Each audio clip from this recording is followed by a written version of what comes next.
মাননীয় প্রধানমন্ত্রীর যে দিক নির্দেশনাগুলো ছিল সশস্ত্র বাহিনীর আধুনিকায়ন এবং সশস্ত্র বাহিনীকে আরও শক্তিশালী করার যে বিষয়গুলো জেলা প্রশাসকদেরকে জানা উচিত সেই বিষয়গুলো সম্পর্কে তাদেরকে আমরা অবহিত করেছি। আজকে যে জেলা প্রশাসক সম্মেলন ছিল সেখানে আমরা প্রতিরক্ষা মন্ত্রণালয় এবং সশস্ত্র বিভাগের পক্ষ থেকে আমাদের বাহিনী প্রধানগণ তাদের যে চাওয়া এবং তাদের যে কর্ম পদ্ধতি পরিকল্পনা প্লাস আর্ম ফোর্সেস ডিভিশন যেটা সশস্ত্র বাহিনী বিভাগ সেই সম্পর্কে আমাদের জেলা প্রশাসকদেরকে অবহিত করা হয়েছে এবং সাথে সাথে আমাদের সরকার যে দায়বদ্ধতার অবস্থান থেকে সশস্ত্র বাহিনীকে জনগণমুখী বাহিনীতে পরিণত করার জন্য জেলা প্রশাসকদের যে অবস্থান থাকার কথা সেই দিক নির্দেশনা আমরা তাদেরকে দিয়েছি। সেখানে আমি উল্লেখযোগ্যভাবে বলতে চাই আমরা যে টোটাল পিপলস ওয়ার যেটা শহীদ রাষ্ট্রপতি জিয়া রহমানের দর্শন ছিল সেটার ব্যাপারে বিস্তারিত আলোচনা করেছি এবং সেইখানে আমাদের জেলা প্রশাসকদের কী ধরনের ভূমিকা থাকা উচিত সেটার ব্যাপারে আলোচনা করেছি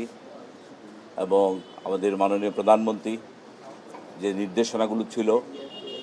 যে পেশাদারিত্ব এবং দেশপ্রেমে উদ্বুদ্ধ হয়ে সেনাবাহিনীতে যাতে আমরা আরও শক্তিশালী জনবল সম্পৃক্ত করতে পারি এবং সেই ব্যাপারে জেলা প্রশাসকদের কী ভূমিকা সে ব্যাপারে আমরা আলোচনা করেছি। আমরা আরও আলোচনা করেছি আমাদের যে বিগত ইলেকশানে সেনাবাহিনী এবং আমাদের যে জেলা প্রশাসক কিংবা সিভিল অ্যাডমিনিস্ট্রেশনের যে রোল এবং তারা যে হারমোনিতে কাজ করেছে সেই হারমোনিটাকে আরও কীভাবে স্ট্রং করা যায়, পারস্পরিক আস্থা এবং বিশ্বাস আরও কীভাবে বৃদ্ধি করা যায় সেই ব্যাপারে আমরা আলোচনা করেছি এবং সর্বোপরি আমাদের মাননীয় প্রধানমন্ত্রীর যে দিক নির্দেশনাগুলো ছিল সশস্ত্র বাহিনীর আধুনিকায়ন এবং সশস্ত্র বাহিনীকে আরও শক্তিশালী করার যে বিষয়গুলো জেলা প্রশাসকদেরকে জানা উচিত সেই বিষয়গুলো সম্পর্কে তাদেরকে আমরা অবহিত করেছি। সামগ্রিকভাবে এটা অত্যন্ত একটা ফলপ্রসূ আলোচনা পর্ব ছিল এবং তাদের যে স্বতঃস্ফূর্ত অংশগ্রহণ সেটা আমাদেরকে সত্যি বিমোহিত করেছে এবং আমরা আশা করি তাদের যে সহায়তা তারা প্রতিশ্রুতি দিয়েছে সেই প্রতিশ্রুতির প্রেক্ষিতে যে কাঙ্ক্ষিত বাংলাদেশ সশস্ত্র বাহিনী সবাই আশা করে সেই বাহিনীর দিকে আমরা ইনশাল্লাহ আমাদের অভিষ্ট লক্ষ্যে পৌঁছতে পারব। সবাইকে ধন্যবাদ। আমাদের যে সশস্ত্র বাহিনী একটা জিনিস আপনাদেরকে বুঝতে হবে, আমাদের সশস্ত্র বাহিনীর সদস্যরা এরা কিন্তু নিজের জীবন বাজি রেখে এই সশস্ত্র বাহিনীতে যোগদান করে।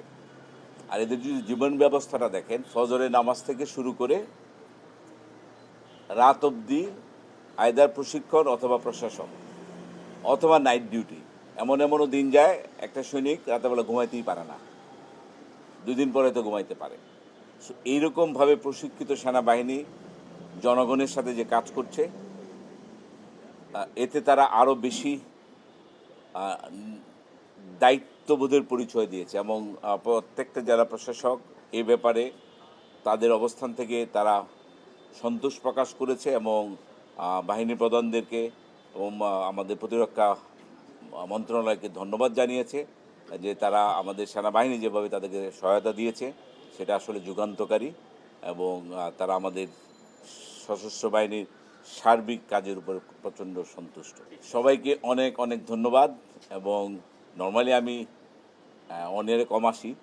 বাট আপনারা আজকে জোর করে এনেছেন। আশা করি ভবিষ্যতে যখন লাগবে আমরা আরও